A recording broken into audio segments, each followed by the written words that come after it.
Hoy, en nuestro miércoles de salud mental, estamos viviendo este ambiente maravilloso del culto de la iglesia nuestra, en esas experiencias propias de nuestras actividades espirituales, porque siempre estamos convencidos de que en cada reunión Dios interviene afectando vidas.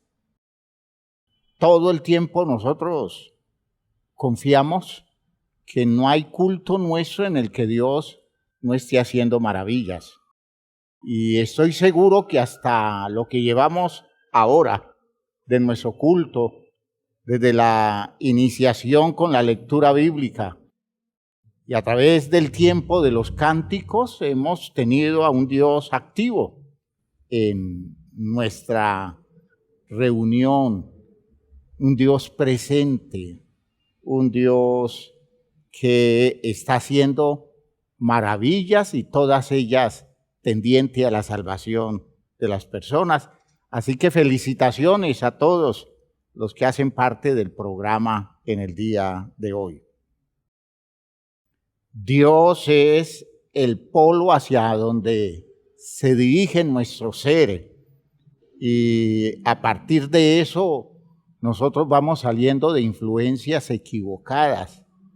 En este tema que traemos con la enfermedad de la autoestima y particularmente en esto que estamos hablando de la personalidad narcisista, es una personalidad que afecta, es una personalidad que toma el control, pero cuando Dios es quien debe ser en nosotros, ya lo decíamos, es imposible que algo prevalezca, que algo esté por encima de Él.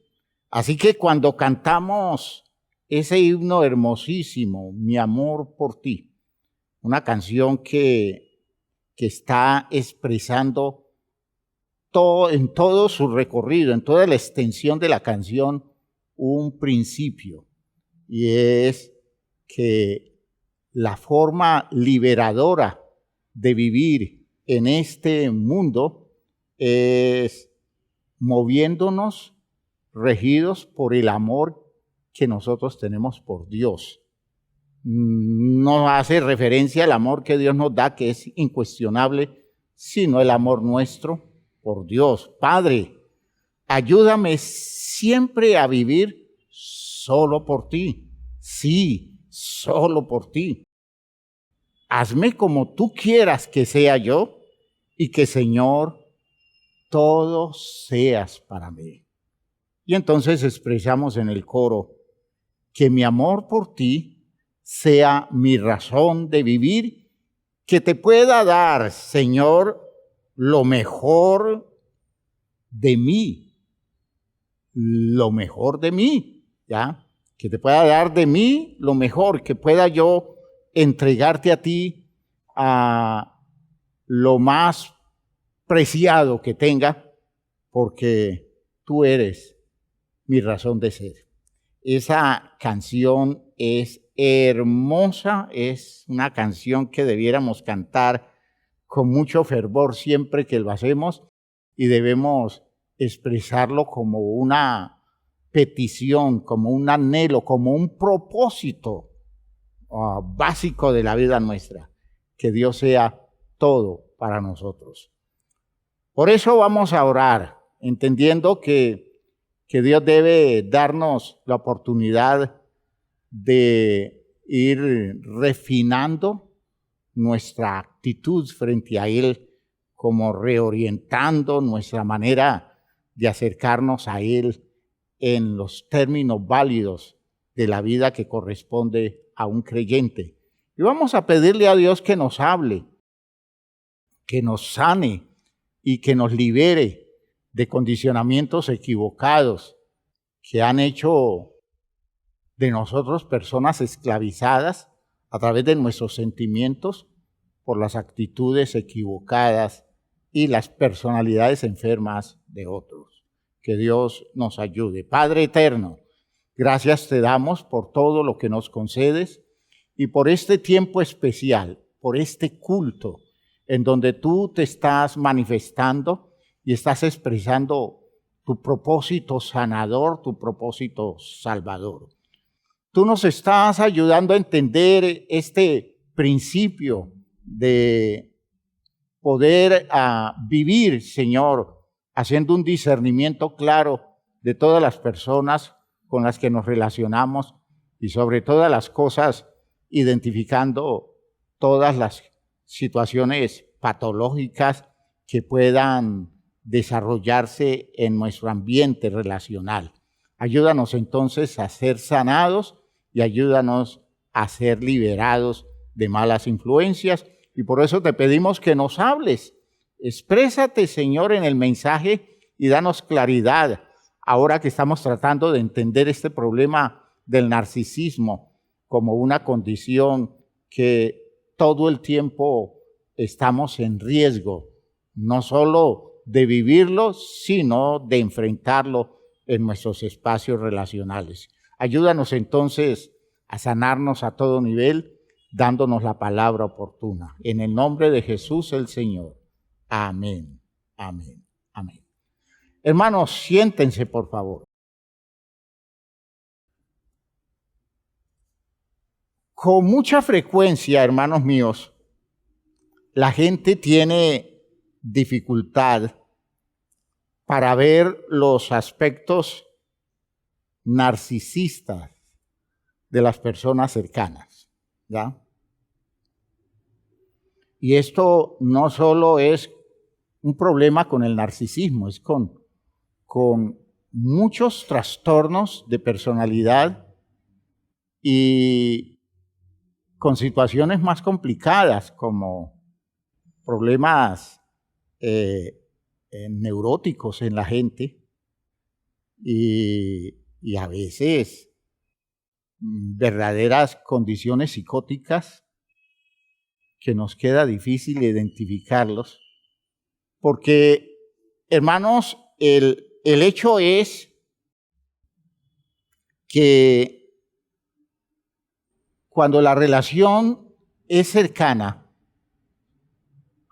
por cosa de familia o por condiciones afectivas, como la relación de pareja o la relación de padres e hijos, en general, cuando de por medio se crea un vínculo con algún sentido afectivo, que de hecho no sinceramente de parte del narcisista, sino de la persona que se relaciona con él,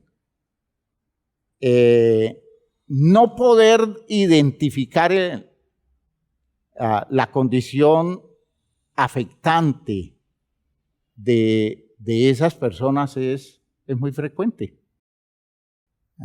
A veces, cuando a tiempo se quiere prevenir, cuando uno, por ejemplo, como que identifica males como estos y quiere prevenir a las personas y decirles, por favor no se vaya a meter allí, en ese espacio relacional, la gente se ofende, la gente considera que eso es un acto agresivo de mala voluntad con el otro y no alcanza a percibir, y cuanto más comprometido esté afectivamente, menos va a hacer el esfuerzo por tratar de descubrir eso que va a pasar inadvertido a veces por años o por décadas. Y hermanos, es una cosa muy grave.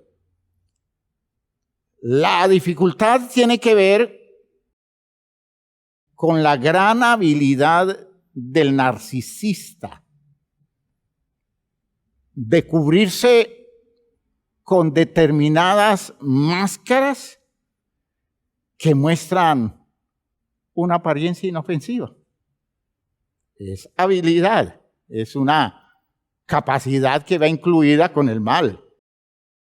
Ya, la persona aprende a esconder su condición de desafecto, y muchas veces es porque no es totalmente consciente de ese desafecto, o en otras ocasiones porque precisa esconder al máximo algo que, si se evidencia, va a despertar posturas o a mover posturas defensivas y posiciones de la gente buscando no dejarse afectar o agredir por las condiciones enfermas de la persona que está ya identificando con algún mal. Entonces, hermanos míos,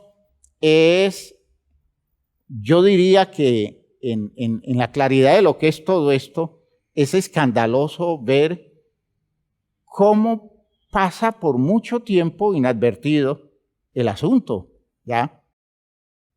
Y es que la máscara que se pone la persona, la representación que hace, la forma como establece su postura relacional, hermanos, es muy difícil identificarla a nivel de la cercanía o la actitud que debe tomar la persona cercana, que generalmente es más las inquietudes que se forman alrededor de sus limitaciones para satisfacer al narcisista, que las preguntas que se le generan a partir de las actitudes deformadas de esa persona enferma. Noten entonces que el narcisista sabe cómo trasladarle al otro el problema y cómo conseguir que el otro se sienta mal y todo el tiempo acepte ser demandado en un territorio donde la persona enferma tiene el control. Es complicado el asunto, es muy complicado. De hecho, cuanto más tiempo vaya pasando, más daño va recibiendo el que está al lado del narcisista. De modo que si pasan 2, 3, 4, 5, 10 años, hermanos míos, es más grave el problema. Y si la persona, en su benignidad, en su afán de tolerar y ser paciente, persiste al lado, es imposible que el daño no sea grave. Es muy difícil que el daño no sea grave. ¿Por qué? Porque la otra persona ha tomado el control total de la vida suya. Y solo Dios, son las experiencias que hemos vivido nosotros en el medio cristiano, viendo a Dios sanar personas dañadas que han vivido al lado de personalidades narcisistas, al lado de personalidades antisociales, ¿ya? De sociópatas, ¿ya? Condiciones que uno dice, ¿cómo pudo resistir tanto? De hecho, pudo permanecer al lado, pero no resistió tanto, porque de fondo el impacto sobre su vida es un impacto terrible.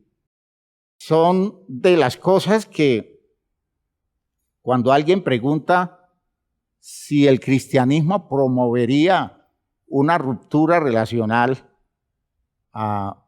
estos son los casos donde salvar a la víctima, rescatar al débil del poder del abusivo, es prioridad cristiana.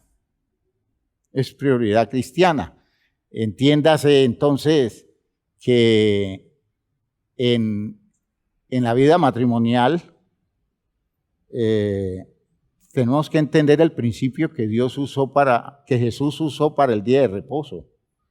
Jesús dice, el día de reposo se hizo para el hombre y no el hombre para el día de reposo. Digamos que el matrimonio se hizo para beneficiar a la persona humana y no la persona humana para simplemente generar bienestar al matrimonio, por el matrimonio. El matrimonio es una institución que Dios la incluye como institución salvadora. Lo mismo es la familia. Los hijos crecen dentro de una familia con propósito de salvación, pero cuando dentro de la familia hay una condición patológica que genera abusos, y abusos a veces descarados, mantener un vínculo familiar o mantener un muchacho, una muchacha dentro de un vínculo familiar abusivo es criminal. Eso es criminal.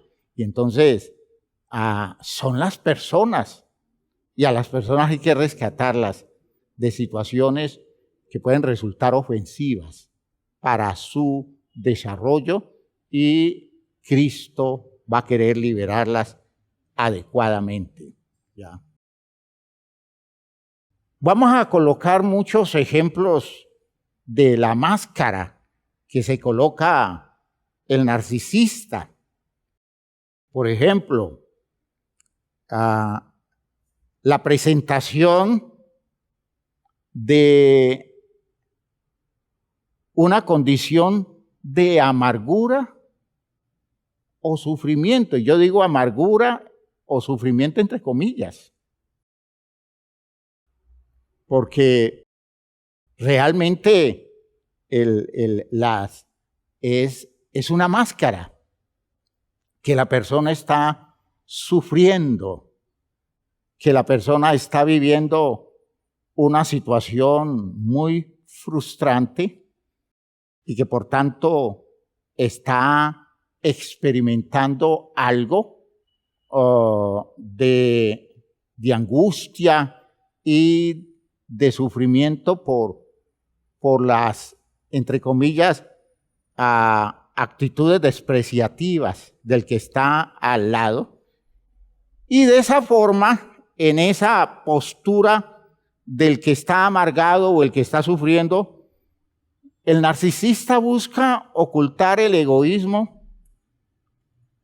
la frialdad o la distancia afectiva. Miren, el narcisista no quiere a nadie, no ama a nadie.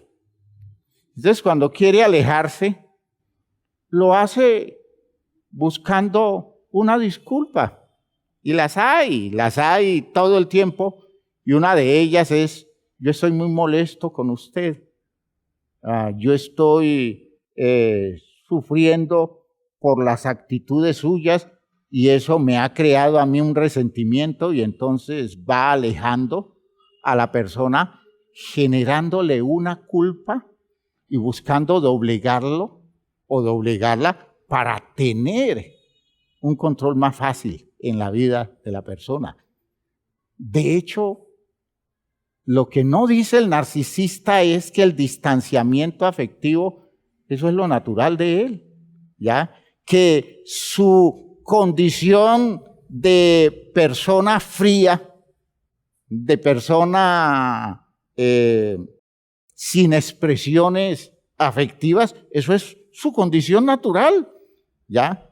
Y que su egoísmo es el ambiente natural de su personalidad. Pero entonces, él lo está haciendo, o ella lo está haciendo, producto de condiciones que el otro aparentemente ha generado.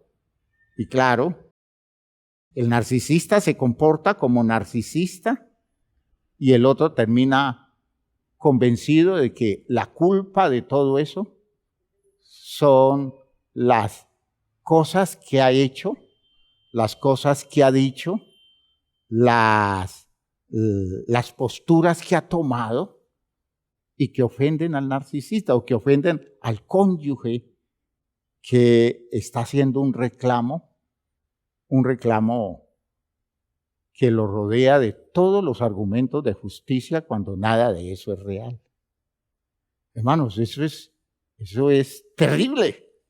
Eso es terrible. A veces uno, en la condición de consejero, líder espiritual, percibe esos manejos. Y uno no sabe cómo meterse para ir despertando conciencia, porque quitarle la culpa a una persona a quien el narcisista le siembra culpa, a un cónyuge que el narcisista le siembra culpa, es una cosa complicadísima. De hecho, es una actitud criminal, porque es hacer que una víctima se sienta victimario, de modo que es doblemente víctima de las actitudes deformadas de un narcisista. Una actitud de gran preocupación. Y digo gran preocupación entre comillas, acompañadas de manifestaciones depresivas o de angustia. Y todo para dejar ver que por eso no tiene disposición para acercarse, para intimar en términos de la afectividad. Y sucede que todo es un cuento. Cuando se va conociendo la personalidad real del narcisista,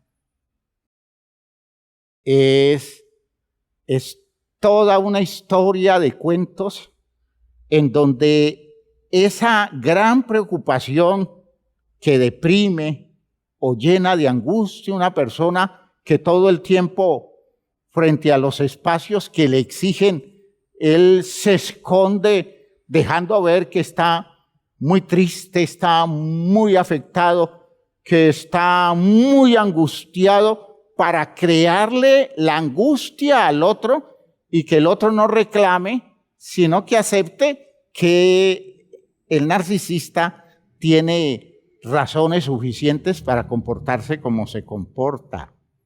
Hermanos, es muy difícil la relación con un narcisista que se hunde en la nostalgia. Oigan lo que estoy diciendo, y lo digo en tono burlesco, ¿ya? Claro, para el cónyuge, para el hijo, ¿ya?, de un narcisista, para el papá o la mamá de un narcisista, de un hijo narcisista, es muy difícil, porque es que ese hombre, esa mujer, metido en ese ambiente de nostalgia, como añorando cosas buenas de otros tiempos y dejando ver su inmensa tristeza, hace que los otros no sepan cómo comportarse, no sepan cómo cederle terreno, no sepan cómo hacerlo sentir bien. Y hermanos, es una cosa abusiva, terriblemente abusiva. Yo a veces le he dicho a las personas, oiga, ¿usted por qué no se muestra indiferente con los manejos de él o de ella? Y ¿cómo le ocurre? Ahí sí lo mato, ahí sí la mato de una.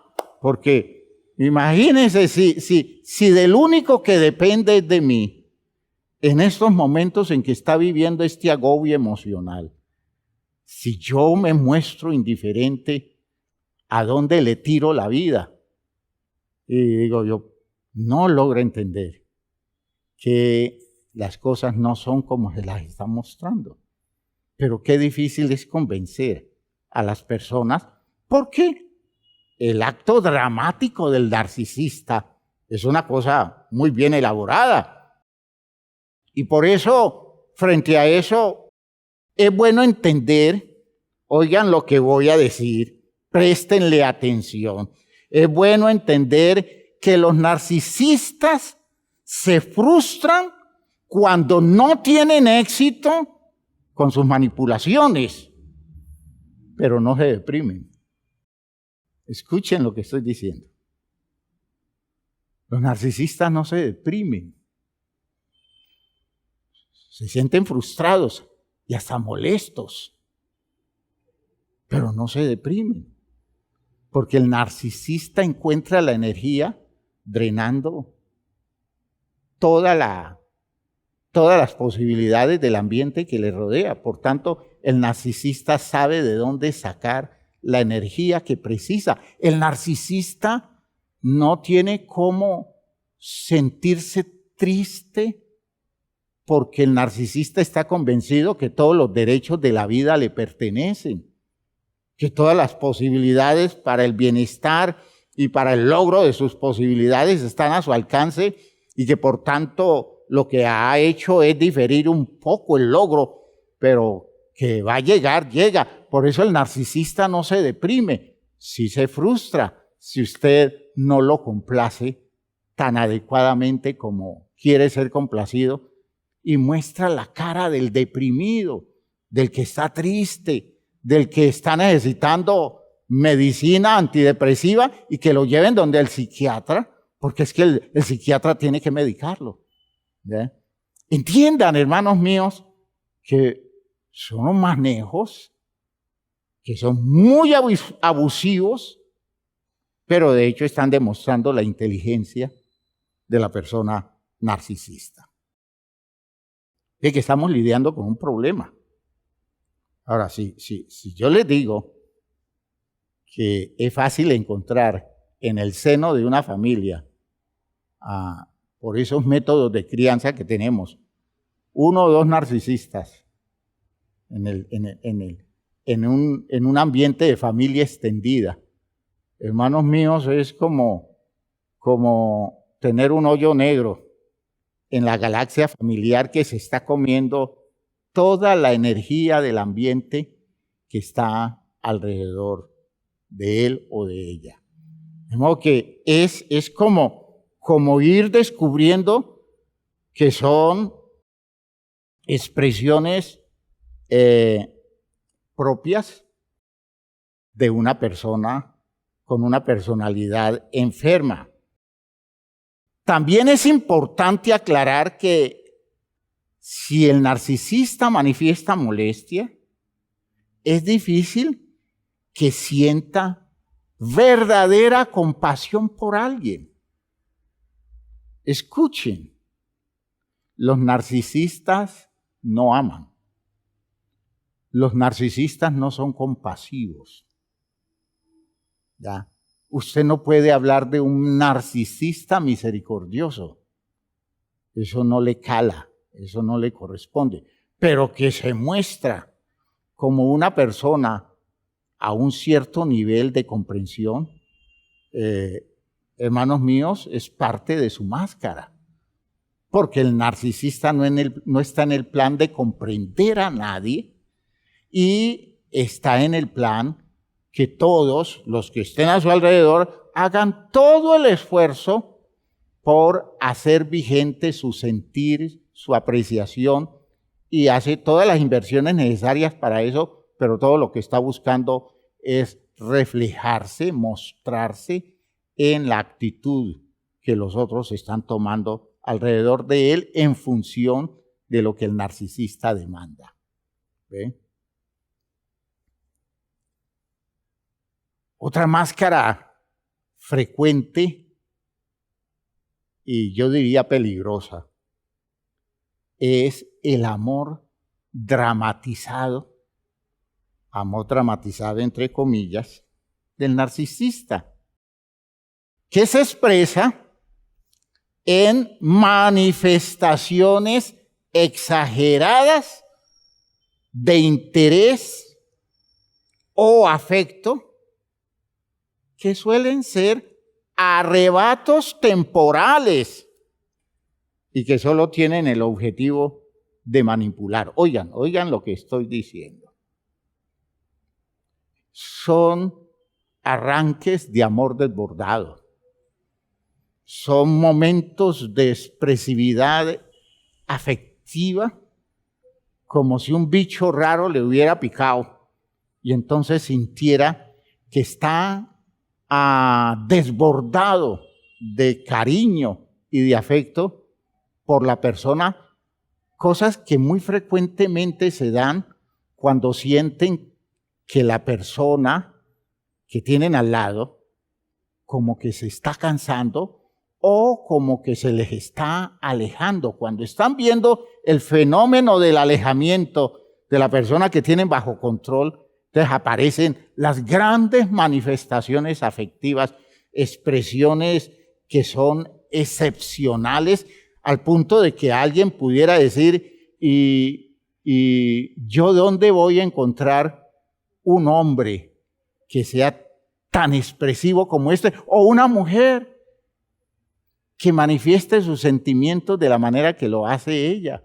Y entonces es como para aprender más fuerte y agarrado, tener la oportunidad de sacarle todo el jugo que le pueda sacar. Esos amores dramatizados, ¿ya? Y todo lo que está buscando es manipular. Quien recibe esas manifestaciones debe saber, y esta es la razón de estas conferencias, despertar conciencia. Debe saber muy bien que no guarda relación alguna con el amor o el afecto, ya que el narcisista solo se ama, entre comillas, a sí mismo. Oigan bien lo que estoy diciendo. El narcisista no tiene cómo despertar un genuino interés por nadie,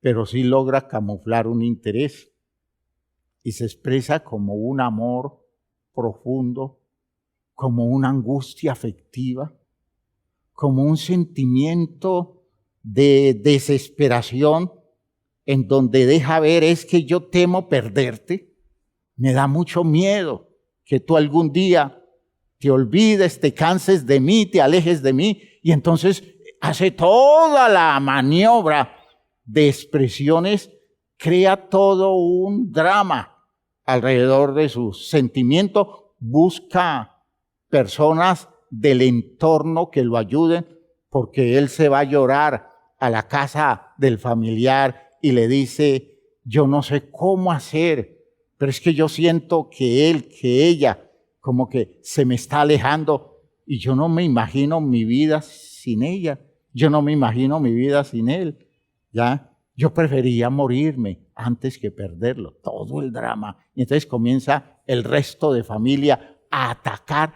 a la otra persona y le dicen, ¿usted qué piensa hacer? ¿A usted qué le está pasando? ¿Usted qué posiciones está tomando en la vida? ¿Usted cuándo podrá encontrar otro hombre como ese? Imagínense ustedes todos esos manejos familiares, esos manejos de amistades y a veces manejos que se hacen en la iglesia. ¿Ya? Manejos que se hacen en la iglesia imprudentes, porque a veces que la gente presiona tanto, porque no se pregunta qué es lo que de fondo puede estar pasando, porque las cosas no siempre son así tan gratuitas.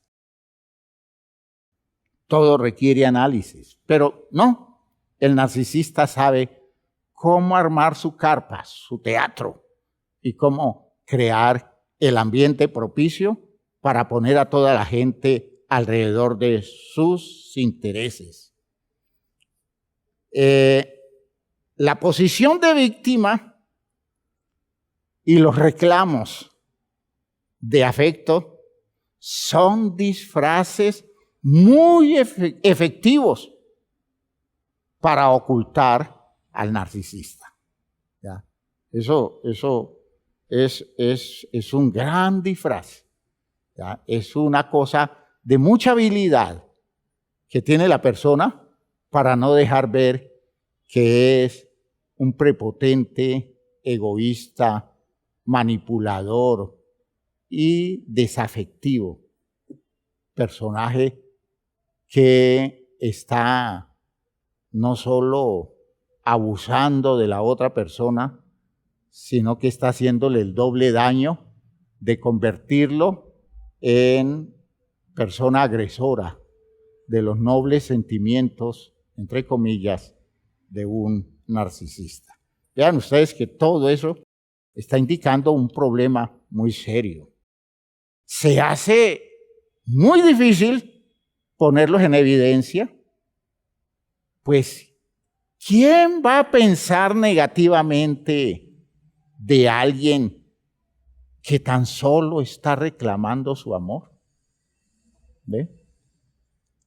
Tan solo está pidiendo que se le quiera, que se le brinde afecto, porque todo el tiempo se siente abandonado, todo el tiempo se siente despreciado y suele decir, yo no sé cómo hacer para que ella, no sé cómo hacer para que él se dé cuenta que mi vida es él, es ella.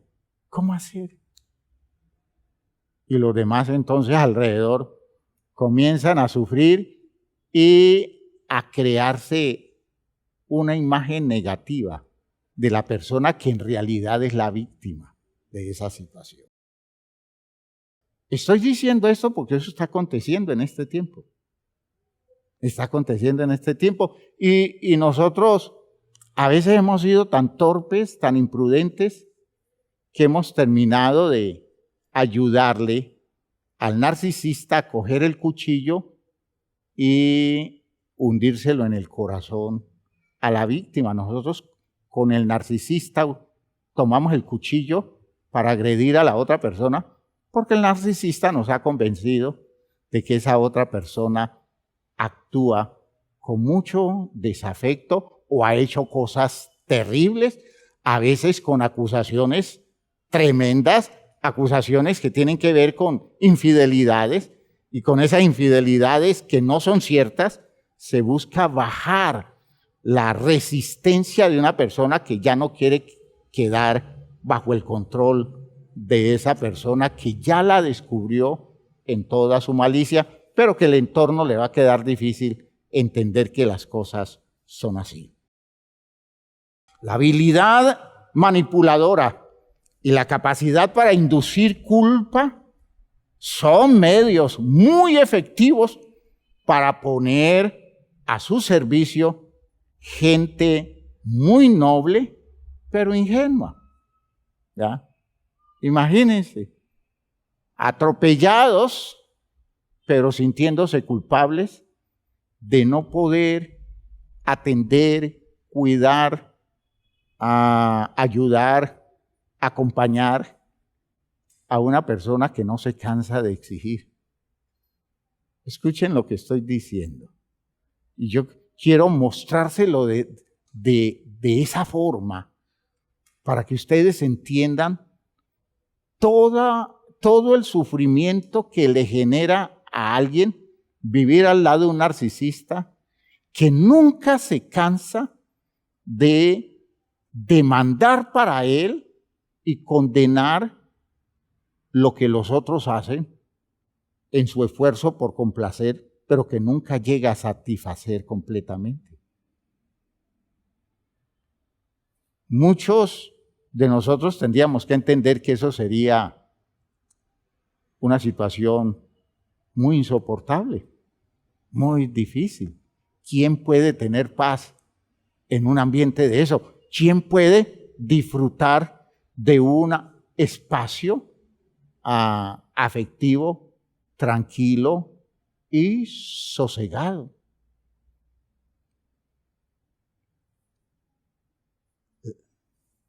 Es indispensable, hermanos míos, y por favor escuchen bien, que esto es clave. Es indispensable desenmascarar al narcisista. Oigan lo que estoy diciendo.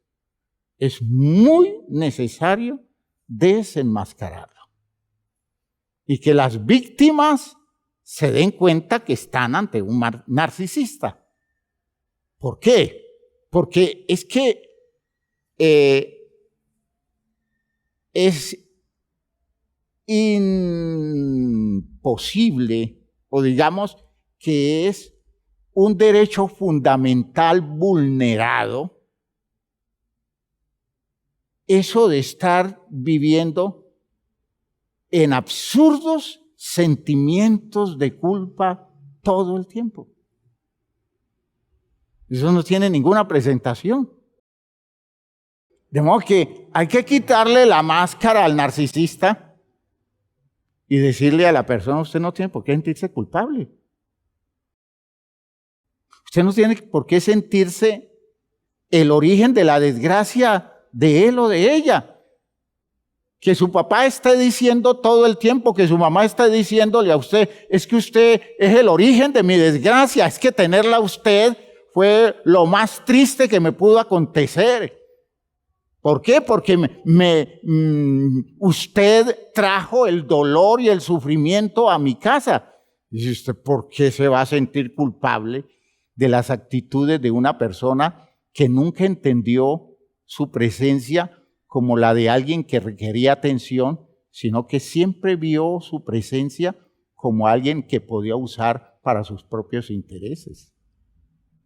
¿Ya? Oigan lo que estoy diciendo. Hay que quitarle el peso de culpa a las víctimas del narcisismo, del narcisista. ¿Ya? Reconocer que se ha sido víctima de un narcisista es un paso importante en el proceso de liberación de injustos y destructivos sentimientos de culpa que agobian, que generan estados depresivos y sentimientos enormes de inferioridad, como sintiéndose la causa de las calamidades, a veces de la familia, en muchas ocasiones de todos los espacios en los que se mueven, porque así fue calificado desde muy temprano. Y la persona asumió ese rol que lo sigue extendiendo como un hecho en todos los espacios relacionales. Todavía hay personas mayores que me dicen a mí: pastor, es que todo lo que yo toco lo daño. ¿Y eso por qué? Entonces comienza uno a averiguar, y allá en el programa de crianza hay un narcisista que le creó una enorme culpa. ¿Ven? Es preciso entonces desenmascarar a quien ha producido tanto daño.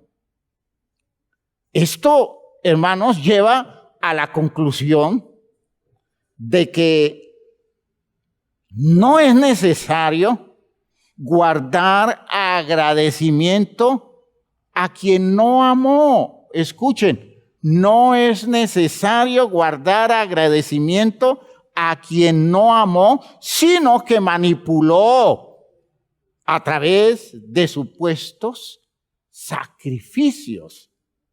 Que todo lo que yo he hecho por usted es todas las cosas que yo me perdí en la vida por darle a usted la crianza, la educación, ¿ya? Todo eso, la persona entonces debe sentirse muy mal, debe sentirse muy culpable y sentir que está en deuda con alguien que hizo tantos sacrificios por su vida. ¿Ya? Es de las cosas más criminales estar agobiando a los hijos con ese argumento. Todo lo que yo sacrifiqué por usted, y no es posible que estas cosas estén pasando de parte suya, porque en lo mínimo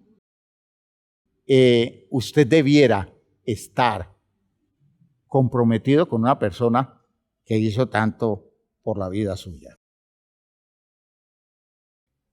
Aún en el caso de que haya habido algún grado de sacrificio, no justifica, oigan,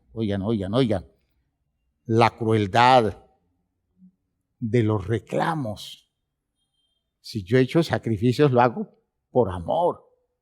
Entonces yo no tengo por qué andar haciéndole reclamos a mis hijos acerca de los sacrificios, a mi esposa acerca de los sacrificios que yo he hecho. Mire, por sacar adelante este hogar, mire lo que yo me perdí, las oportunidades que yo no tuve.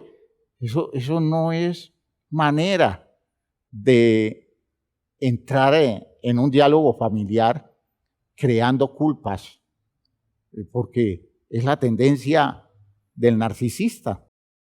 Porque si se hizo sacrificio, nada justifica toda esa crueldad de los reclamos, de las inculpaciones, ni la desconsideración, ni el abandono afectivo, ni la falta de generosidad. Eso no se justifica.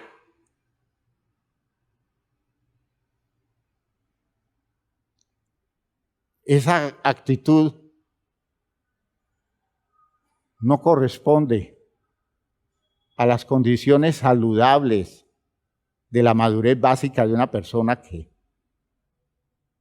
crece en el amor. De hecho, el narcisista nunca va a tener eso. Por tanto, se siente con el derecho de reclamar y justificar sus posturas desafectivas,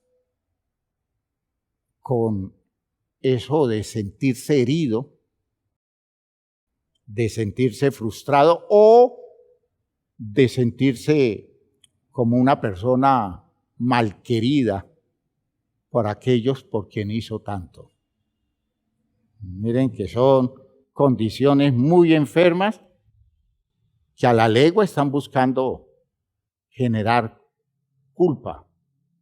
Nosotros tenemos una cultura que ha crecido en medio de la culpa y la gente se vuelve persona mayor y la culpa es una salida socorrida, no entendiendo que la culpa no hace ningún beneficio, porque nadie por sentirse culpable va a resolver algo.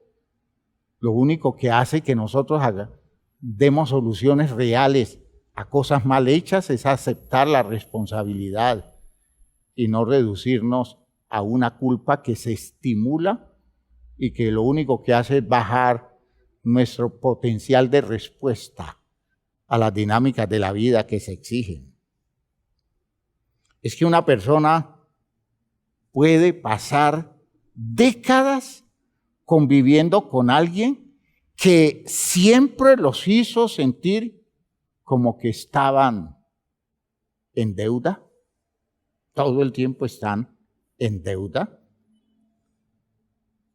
O les hizo sentir que les quedó faltando 5 para el peso para corresponder en lo mínimo a la generosa disposición de afecto de esa persona que está buscando hacerlo sentir mal. Ese afán de hacerles ver que pudieron hacer más, que pudieron lograr algo más por él o por ella. De modo que, hermanos, es un estado de culpa terrible, injusto, criminal. Por eso es necesario desenmascarar al narcisista y quitarle las armas y dejarle ver a la persona que no puede vivir en la tragedia de aquellos que durante todo ese tiempo se les puede pasar por la mente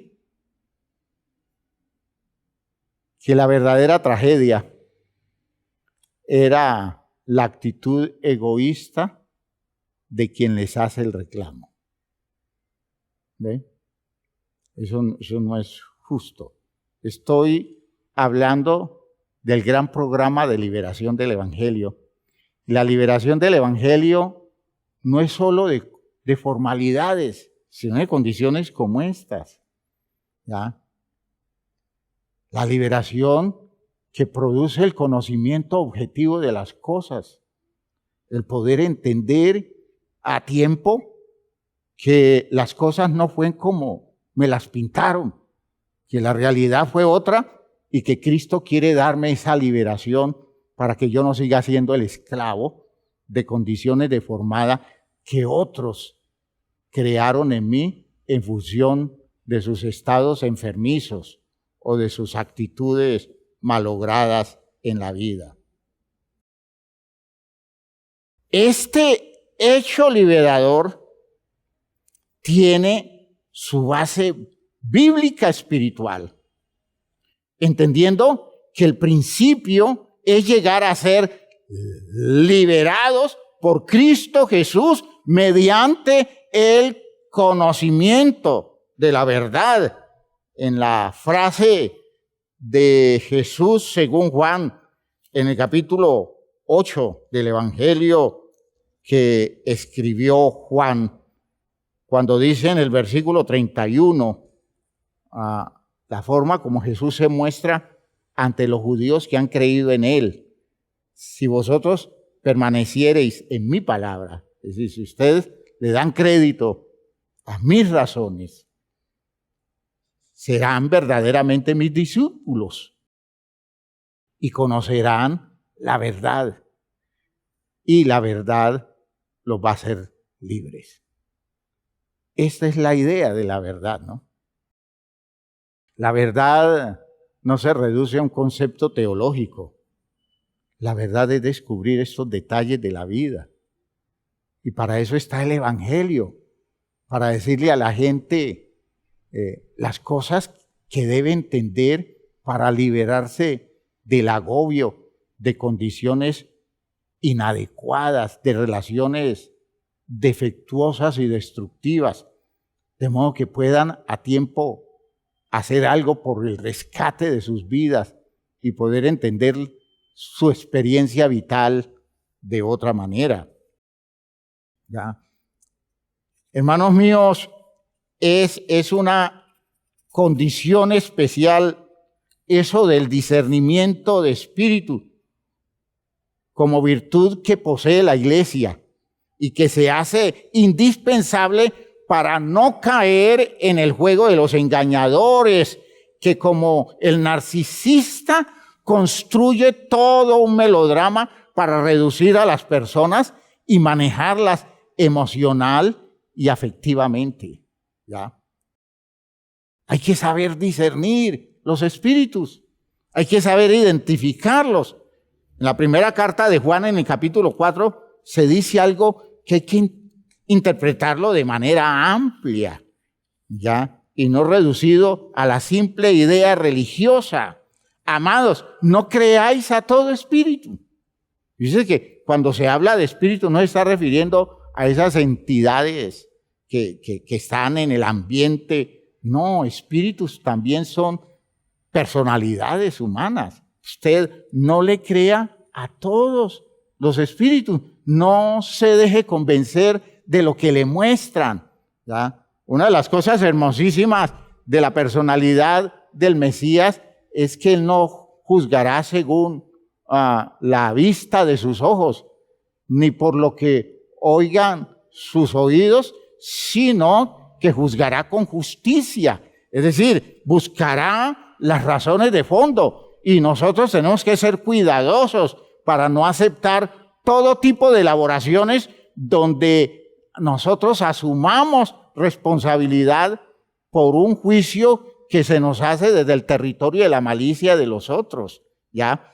Dice el texto a partir del versículo 6 en ese, o el versículo 4 en ese texto de la primera carta de Juan, capítulo 4, dice en el versículo 4, hijitos, vosotros sois de Dios y los habéis vencido, porque mayor es el que está en vosotros que el que está en el mundo.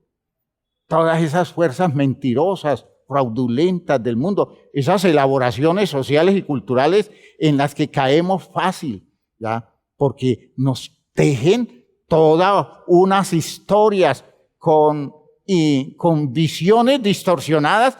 Nosotros ya los conocemos y tenemos la garantía de que el que está con nosotros nos da el discernimiento que necesitamos para esas situaciones extremas. Ellos son del mundo, por eso hablan del mundo y el mundo los oye. Nosotros somos de Dios, el que conoce a Dios nos oye, el que no es de Dios no nos oye. En esto conocemos el espíritu de verdad y el espíritu de error. Los manejos de un narcisista descartan la verdad de Dios. Esa es una de las formas de conocer un narcisista. Cuando se le pide objetividad al narcisista, el narcisista se esconde en sus argumentos, en sus fábulas, en sus elaboraciones y descarta la verdad objetiva que ilumina y permite ver con claridad rasgos de su personalidad que al rompe dejan ver que la persona está manoseando espacios porque su condición afectiva es ninguna, es nulo afectivamente hablando, y una personalidad así todo lo que hace es aprovecharse de todos los territorios que logra controlar a su antojo. Poder discernir el desafecto que sustenta muchos manejos humanos es un recurso de sabiduría extraordinario. Oigan lo que estoy diciendo.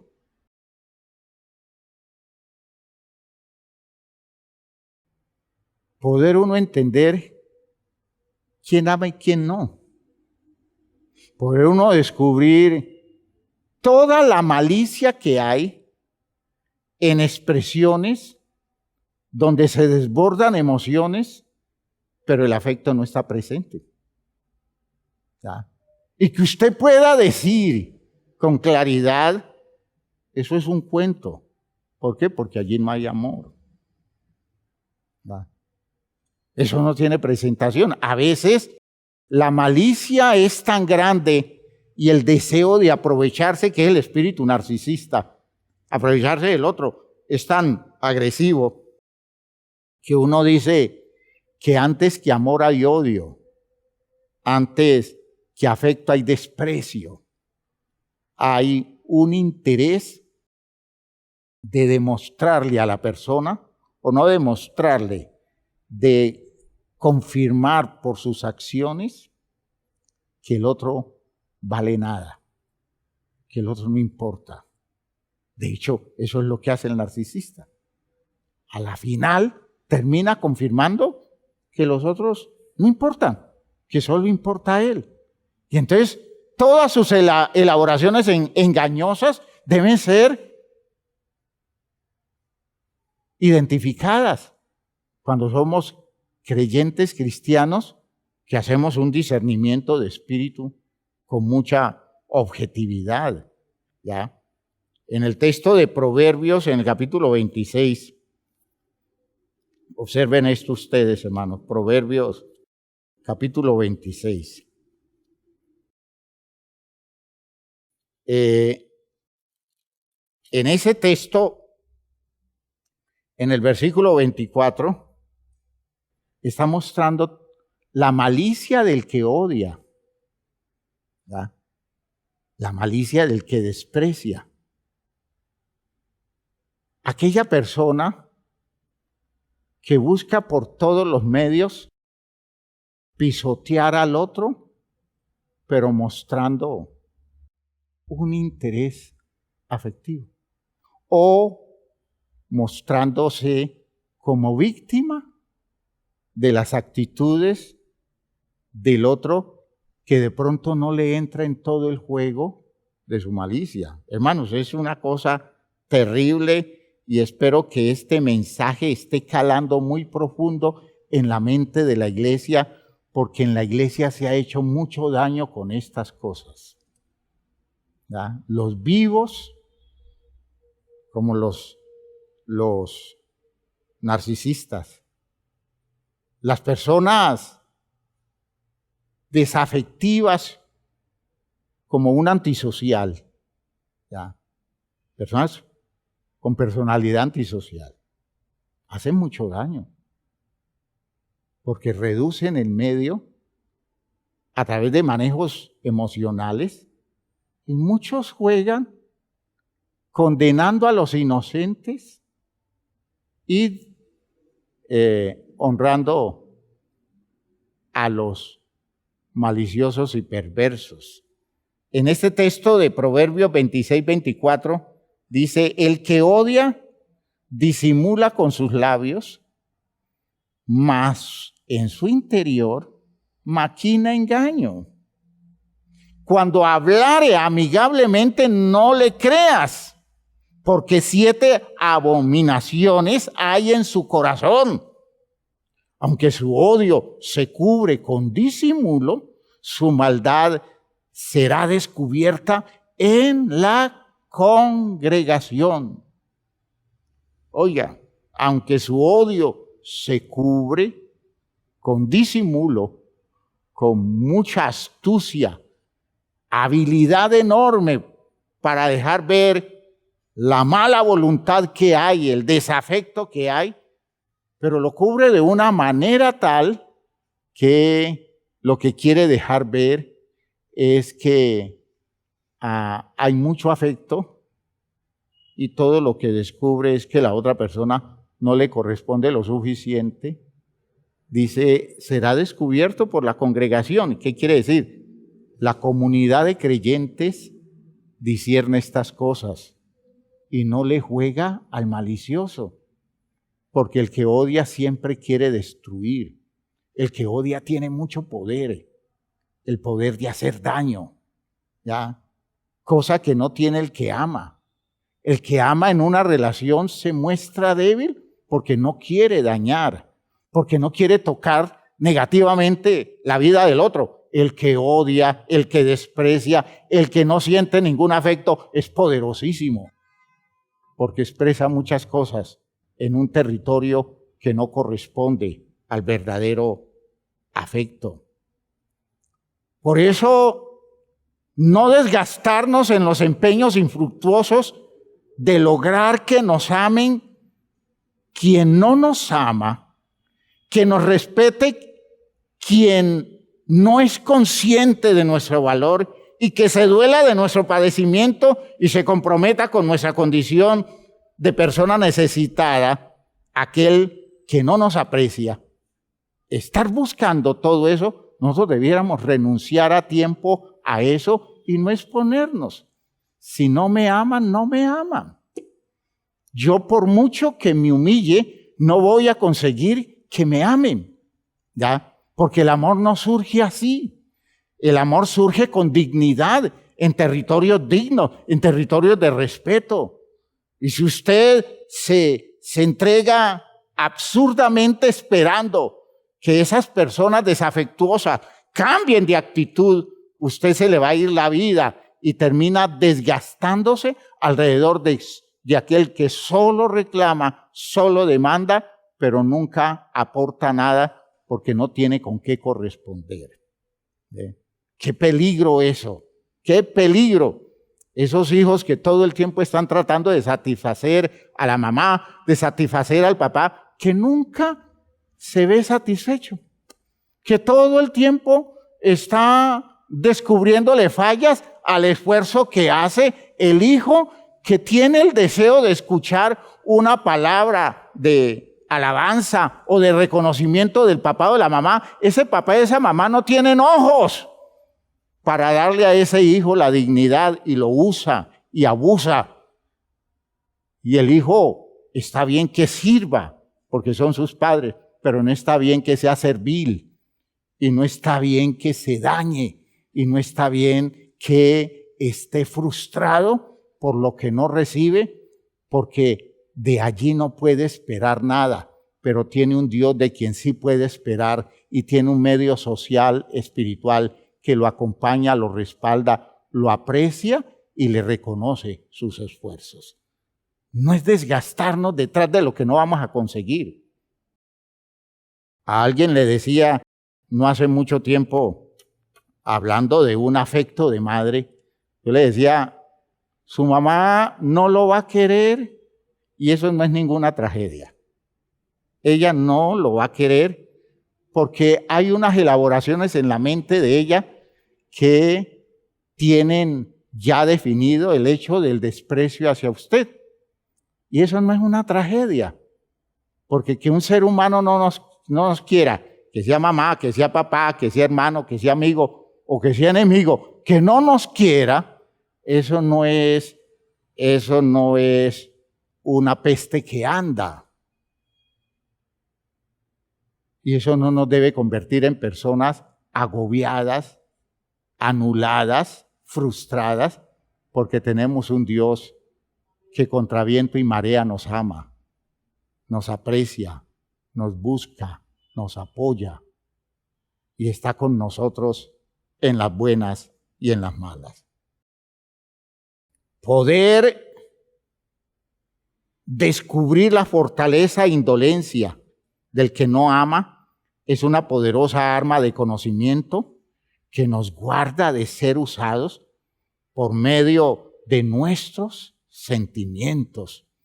Las personas válidas no aman idealmente y se cometen muchos errores por la falta de estructura, ¿ya?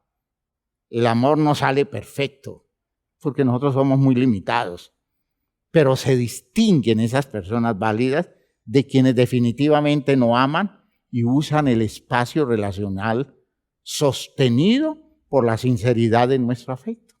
Nosotros damos y damos y damos, y la otra persona, como el narcisista, reclama, reclama y reclama. Nunca está satisfecho, nunca está realizado con lo nuestro. Siempre hay peros hacia nosotros y debe llegar el día en que digamos no más, ¿ya? Porque yo sé que este es un barril sin fondo, que nunca voy a satisfacerlo, nunca lo voy a llenar. Entonces, o que cambie su actitud y busquen de Dios su llenura, pero yo ya no voy a seguir siendo la víctima que le juegue a sus intereses a través de el sentimiento de culpa que se despierta en mí, porque él o ella nunca se siente pleno con lo que yo le doy. En el nombre del Señor Jesucristo, a romper esas ataduras, porque tenemos recursos suficientes de Dios para ser auténticamente libres.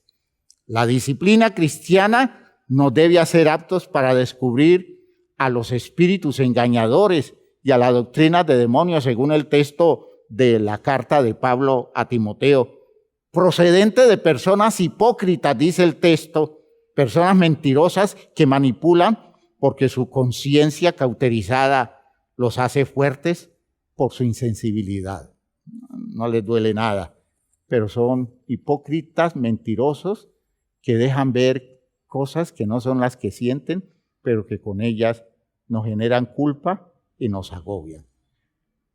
Por eso estoy declarando en este instante a todas esas personas que están siendo víctimas de todos estos juegos, de todos estos manejos tendenciosos, los estoy declarando libres en el nombre del Señor y que comiencen a romper esas cadenas y a vivir en el territorio donde el amor de Dios copa sus expectativas y los despierta otra manera de entender sus propias vidas, no con el acoso del narcisista, sino con el afecto, el cariño y la manifestación especial de Dios como Padre y de Cristo como hermano, que colma de satisfacción todos nuestros esfuerzos, porque todo lo que hagamos para la gloria de Dios frente a un Dios amoroso es honrado y dignificado. Que Dios rompa cadenas. En el nombre del Señor estoy declarando libres a todas esas personas y que se acerquen a buscar el respaldo, a buscar el acompañamiento en este proceso de liberación. Pónganse de pie, por favor. Vamos a pedirle a Dios que obre esa liberación auténtica de esta condición afectiva que tanto daño hace. Padre eterno, gracias te damos por lo que por tu palabra nos has concedido, por esta visión de las cosas con las cuales podemos entender el proceso espiritual de tanta gente que debe salir del agobio que representa las condiciones de violencia que reciben en sus relaciones con personas narcisistas. A ellos los declaro libres, Señor, los declaro victoriosos y que puedan entender la vida al margen de todas estas cosas y que puedan, Señor, ser conscientes de que están al lado de una persona que nunca corresponderá con afecto y que nunca se sentirá suficientemente satisfecha porque podrá drenar toda nuestra vida y nunca estará plenamente realizado sacando de nosotros provecho. Señor, sálvanos de todas esas condiciones, libéranos, danos victoria. En el nombre glorioso de Jesucristo el Señor. Amén, amén, amén.